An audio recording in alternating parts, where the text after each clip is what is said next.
आज ये जो जिम्मेदारी है लोकतंत्र को बचाने की, ये इसकी सबसे बड़ी जिम्मेदारी आज जो मीडिया के साथी हैं, मीडिया के साथी मैं इसलिए कह रहा हूँ कि हमारे देश की जो मीडिया है उस पर एक ठप्पा लगा हुआ है, उसे कहते हैं गोदी मीडिया।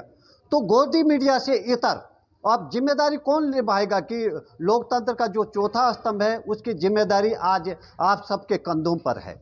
हम ये टिहरी लोकसभा में लोकतंत्र बचाने के लिए आज इस प्रेस वार्ता को कर रहे हैं। इसका जो उद्देश्य है, यहाँ पर जो महारानी है, जो टिहरी सल्तनत थी हमारी, पहले गढ़वाल की सल्तनत थी, बाद में टिहरी सल्तनत बनी, उसकी महारानी एक बार फिर इस चुनाव मैदान में है और वो अपने काम के आधार पर वोट नहीं मांग रही है, वो मोदी के काम के आधार पर वोट मांग रही है और ये कह रही है कि आप मेरा को वोट नहीं, मोदी को वोट है। आज भारत एक लोकतांत्रिक देश है और लोकतंत्र में लोकतंत्र का अभिप्राय होता ही है कि जनता का शासन, जनता द्वारा शासन, जनता के लिए शासन। लेकिन ये कहाँ का है कि हमारी महारानी अपने लिए वोट नहीं मांग रही है, वो मोदी के लिए वोट मांग रही है। यानी कि वो एक प्रतिनिधि के लायक नहीं, ऐसा प्रतिनिधि जो अपने लिए वोट नहीं मांग रही है। तो इसी के संदर्भ में ये प्रेस वार्ता आयोजित की गई है और अगर मेरे मीडिया के साथियों का कोई प्रश्न हो तो वो प्रश्न कर सकता है। सर, वर्तमान में टिहरी लोकसभा संसदीय क्षेत्र से निर्दलीय प्रत्याशी बॉबी पवार जो है लगातार क्षेत्र भ्रमण कर रहे हैं और काफी अच्छा उनको समर्थन मिल रहा है। क्या लगता है इस बार टिहरी लोकसभा संसदीय क्षेत्र से बड़ा बदलाव देखने को मिलेगा? देखिए, जो हमारे देश के प्रधानमंत्री है ना, जब ये 14 में चुनाव मैदान में उतरे थे तो इन्होंने ये कहा था कि जो हमारे देश के तत्कालीन प्रधानमंत्री मनमोहन सिंह थे कि वो अक्षम है, उनके अंदर नेतृत्व क्षमता नहीं है और वो एक डम्मी है। तो वही बात आज टिहरी लोकसभा में के संदर्भ में कही जा सकती है कि जो महारानी है वो डम्मी है, वो एक्चुअल में वो सांसद नहीं है, सांसद तो मोदी है। तो हमें ऐसा प्रतिनिधि चाहिए, मोदी के ही शब्दों में मैं कहूँगा कि ऐसा प्रतिनिधि चाहिए जो खुद सक्षम हो, जो संसद के अंदर अपने क्षेत्र की आवाज़ बुलंद कर सके। हम ऐसा प्रतिनिधि चाहिए। अब हो क्या रहा है, जब डम्मी प्रतिनिधि होता है तो क्षेत्र की आवाज़ बुलंद नहीं होती है। आपको विदित है कि जुलाई में जो आपदा आई थी पुरवला क्षेत्र में, उस आपदा के कारण यहाँ के किसानों की खड़ी फसलें तबाह हो गई थी, खेत के खेत बह गए थे, नहरें तबाह हो गई, नहरें बह गई और उसके बाद जो सूखा पड़ा अगस्त और सितंबर महीने में, उसके बाद जो बची खुशी फसल थी वो बर्बाद हो गई। लेकिन ये महारानी ना इसने संसद के अंदर एक शब्द कहा और ना ही ये क्षेत्र की जनता के आंसू पोंछनी आई। तो ये आज वोट मांगने किस मुंह से वोट मांग रही है। और आपने देखा होगा कि पुरोला में मुख्यमंत्री जी आए और वो मोदी जी के लिए वोट मांग के गए, इस महारानी के लिए वोट नहीं मांगा उन्होंने, ना ही महारानी जनता के बीच आई वोट मांगने के लिए। तो इस कदर है, आज जो किसान है वो खून के आंसू बहा रहा है, क्योंकि वो जो खरीफ की फसल थी वो तो उसकी बर्बाद हुई। उसके बाद जो रबी की फसल, आपको पता है बहुत भीषण सूखा पड़ा अभी पीछे और वो पूरी तरह बर्बाद हो गया। आपको पता है जो हमारा क्षेत्र है, यहाँ के किसान मटर की फसल, नकदी फसल को बोते हैं, उसका बीज बहुत महंगा आता है, खाद पड़ती है। आज उनके खेतों में इतना मटर पैदा नहीं हुआ है कि वो बीज के पैसे दे पाए। इन्होंने नहरों की कोई सूत नहीं ली है। 3 करोड़ की सांसद निधि पुरोला विधानसभा में कोई अननोन व्यक्ति खा जाता है। ये मेंशन कर रहा हूं मैं, 3 करोड़ की सांसद निधि कोई अननोन व्यक्ति खा जाता है। वो कहीं पे सांसद निधि का बोर्ड नहीं है 3 करोड़ की सांसद निधि का। अरे कोई नहर बना देती है, किसी एक गांव की नहर बना देती महारानी, तो आज वो जनता के बीच आती और बड़े गर्व से कहती है कि मैंने तुम्हारी नहर बनाई है। क्या कारण रहा कि जो मुख्यमंत्री जी की रैली है जनसभा में लोग कम दिखाई दिए? देखिए, मुख्य जो महारानी, इसके प्रति भारी आक्रोश है और साथ ही जो बॉबी पवार है उन्होंने बेरोजगारों की आवाज़ लड़ी, डंडे खाए, लाठियाँ खाए, यहाँ तक कि जेल गए और उनकी पता है जांच भी हुई थी उनकी संपत्ति की। तो एक तो वो हुआ, युवाओं का भारी आक्रोश है, क्योंकि यार युवा लोग अपने बच्चों को पढ़ाते लिखाते इस उम्मीद में कि ये आगे कामयाब होगा, लेकिन वहाँ कामयाब कहाँ हो रहा था। बच्चे घर में आ रहे थे, माँ बाप को कह रहे थे बेटे पिताजी 15 लाख दो, वहाँ पे जो रोजगार पुरुष है, मैं उनके पास जाता हूँ, अपने लिए रोज नौकरी लाता हूँ। ये मजबूर हो रहे थे हमारे युवा, लेकिन बॉबी पवार ने उनको अपना हौसला बनाए रखा और कहा कि नहीं, आपको 15 लाख नहीं देने हैं, आप पढ़ाई करिए। तो आज युवा पढ़ाई कर रहा है और पढ़ाई के दम पे चयनित हो रहा है। यानी कि सरकारी नौकरी सभी को नहीं मिल सकती है, लेकिन कम से कम अब कोई व्यक्ति अपना खेत खलिहान या मकान बेचने को विवश नहीं हो रहा है। रोजगार पुरुष को 15 लाख तो नहीं दे रहा है। अब जिसका चयन हो रहा है वो अपनी मेहनत से चयन हो रहा है। इसलिए इसी आक्रोश को देखते हुए आपने देखा कि 29 मार्च को पुरोला में मुख्यमंत्री की रैली हुई और यहाँ पे 2022 में भी मुख्यमंत्री की रैली हुई थी। उस रैली में पुरोला की सड़कें भर गई थी, लेकिन जो 29 मार्च की रैली थी मुख्यमंत्री की, उसमें वो जनता के लिए तरस गए थे। मुख्यमंत्री को पहले बार अपनी आंखों से उन्होंने देखा कि आक्रोश क्या होता है। यही नहीं, तमाम जगहों पे मुख्यमंत्री वोट मांगने जा रहे हैं। वो इस महारानी के लिए वोट नहीं मांग रहे हैं, वो मोदी जी के लिए वोट मांग रहे हैं। तो इससे बड़ी लानत हमारे लिए क्या होगा कि हमारा मुख्यमंत्री उस व्यक्ति के लिए वोट नहीं मांग रहा है, जो प्रतिनिधि जो खड़ा हो रहा है चुनाव मैदान में। इससे बड़ी लानत हमारे लिए क्या होगा। और आज हम नहीं जागेंगे तो कब जागेंगे। लोकतंत्र बचाने का जो अभियान है, ये जो पर्व आया है, ये लोकतंत्र का पर्व है और इस लोकतंत्र को बचाने के लिए ये सभी मीडिया के साथियों का अहम रोल है। ये आम जनता की आवाज आप जन जन तक पहुंचाएंगे, ये हम उम्मीद करते हैं। सर, अभी वर्तमान में लगातार जो है विभिन्न पार्टियों को छोड़ के बेरोजगार संगठन या यूं कहें निर्दलीय प्रत्याशी बॉबी पवार के समर्थन में लोग आ रहे हैं, क्या मेन कारण है? क्या देखिए, जिन लोगों की अंदर की आत्मा झकझोर रही है, उनको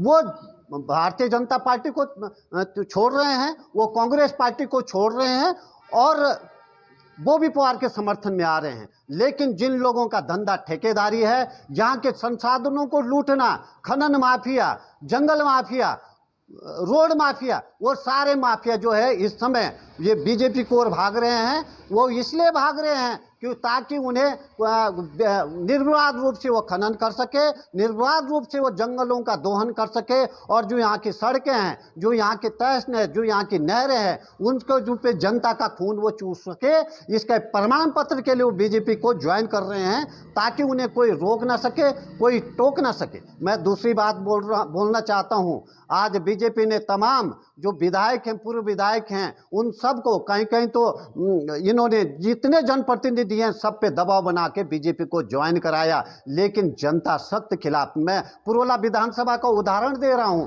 यहाँ के विधायक हैं दुर्गेश्वर लाल, ये भारतीय जनता पार्टी के हैं। यहाँ पे इस समय दूसरे जो पूर्व विधायक हैं राजकुमार जी, वो भी भारतीय जनता पार्टी में हैं। तीसरे पूर्व विधायक हैं मालचंद जी, वो भी भारतीय जनता पार्टी में हैं। और चौथे पूर्व विधायक हैं राजेश चौंटा जी, वो भी भारतीय जनता पार्टी में हैं। लेकिन जनता इस वक्त इतना आक्रोशित है, जो युवाओं की आवाज़ के खिलाफ जो भी खड़ा होगा वो आगे चुनाव लड़ने लायक नहीं होगा।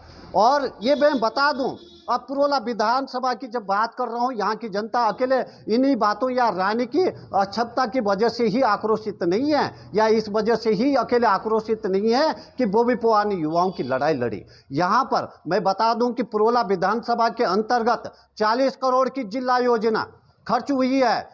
सत्येंद्र राणा जी जो जिलाध्यक्ष हैं भारतीय जनता पार्टी के, उन्होंने 29 मार्च को जो रैली हुई मुख्यमंत्री की, मंच से कहा कि पुरोला विधानसभा में 41 करोड़ राज्य वित्त के अंतर्गत खर्च हुआ है। यही नहीं, मुख्यमंत्री धामी ने खुद वहां से भाषण दिया मंच से और कहा कि एससीपी स्पेशल कंपोनेंट प्लांट के अंतर्गत पुरोला विधानसभा में पूरे उत्तराखंड से इतर पूरे उत्तराखंड को 24 करोड़ रुपए मिले और अकेले पुरोला विधानसभा को 6 करोड़ रुपए दिए गए। तो हम जनता ये पूछती है कि ये 6 करोड़ कहाँ खर्च हुए, किस किस ने कमीशन खाई इस 6 करोड़ में, ये पता होना चाहिए ना। जो 41 करोड़ राज्य वित्त के, यहाँ की सड़कें टूटी हुई हैं, यहाँ की नहरें तहस नहस हैं, खेत खलिहान सब बह गए, आप देख रहे हैं। और जिला प्लान का 40 करोड़ कहाँ गया, किस व्यक्ति ने खाया, कहीं बोर्ड नहीं दिखाई दे रहा। जिला प्लान का सांसद निधि का बोर्ड नहीं दिखाई दे रहा है। 3 करोड़ की सांसद निधि एक व्यक्ति कोई खा जाता है,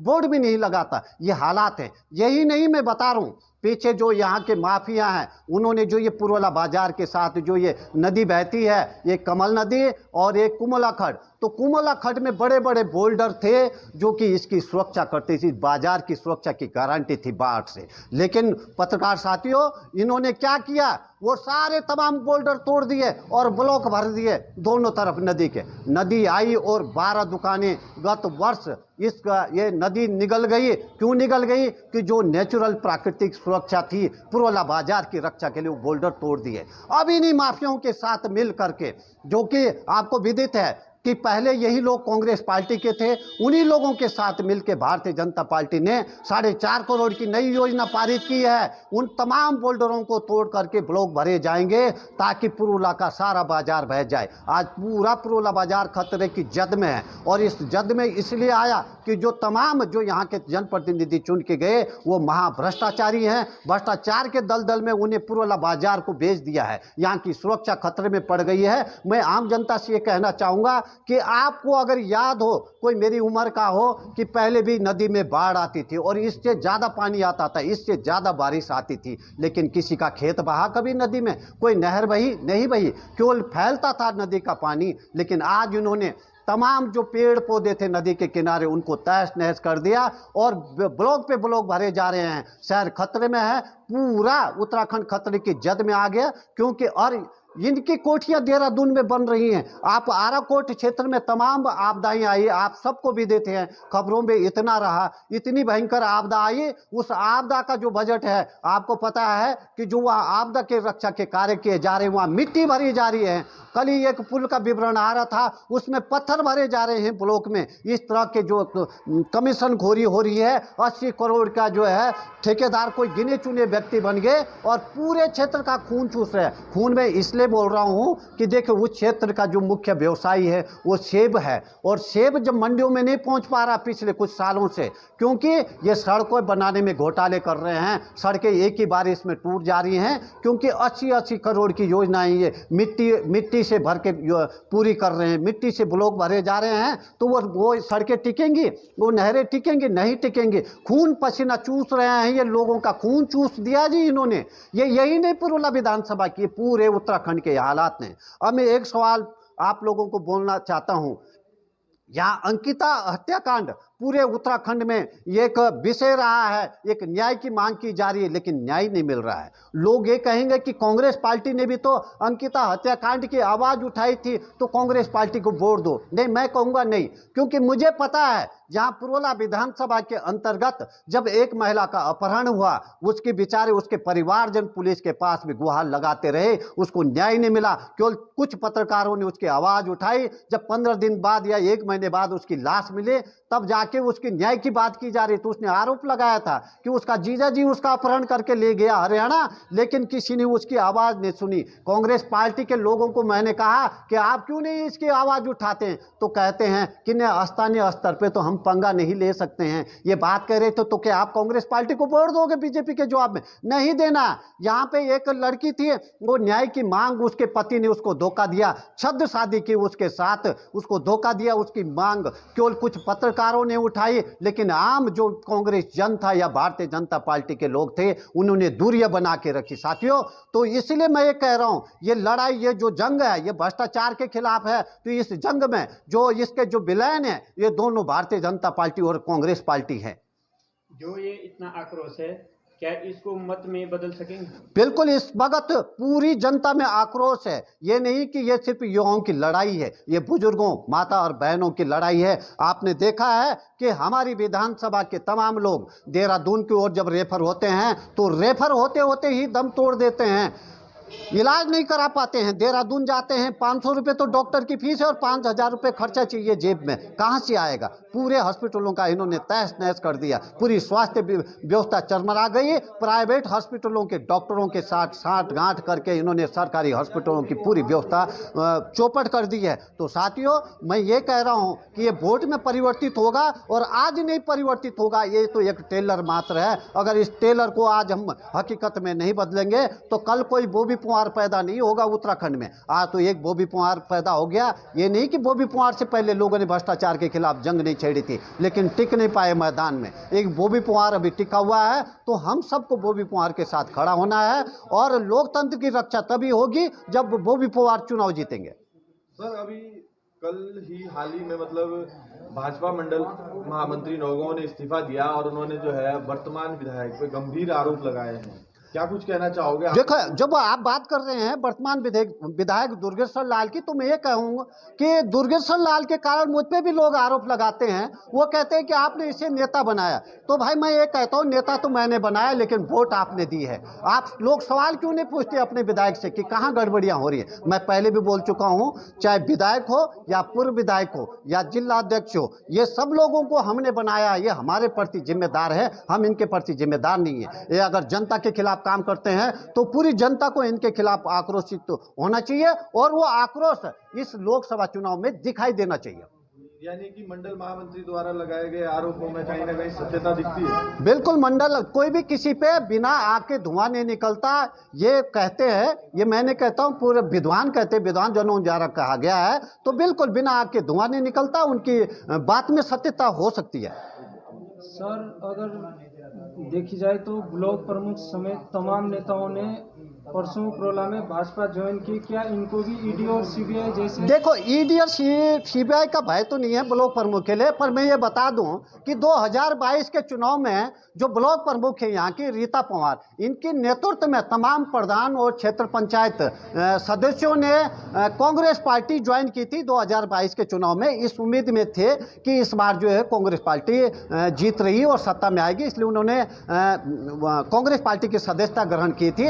अब उन्हें लगा कि एक साल से वो लोग भी बेरोजगार हो गए थे किस्म से, क्योंकि सत्ता सुख से वो दूर हो गए थे। तो वो लोग अब भारतीय जनता पार्टी में घर वापसी कर रहे हैं, ताकि अगले 3 साल वो निर्विवाद रूप से उनका जो है सत्ता सुख वो भोग सके। यही कारण है, और जनता उनके खिलाफ है। जनता तो इस समय बॉबी के साथ है, यहाँ ब्लॉक प्रमुख जाए या विधायक जाए, कोई भी जाए, पूर्व विधायक भी तो आ गए हैं सारे, लेकिन जनता इस वक्त बॉबी पवार के साथ है और सबक सिखाएगी इनको।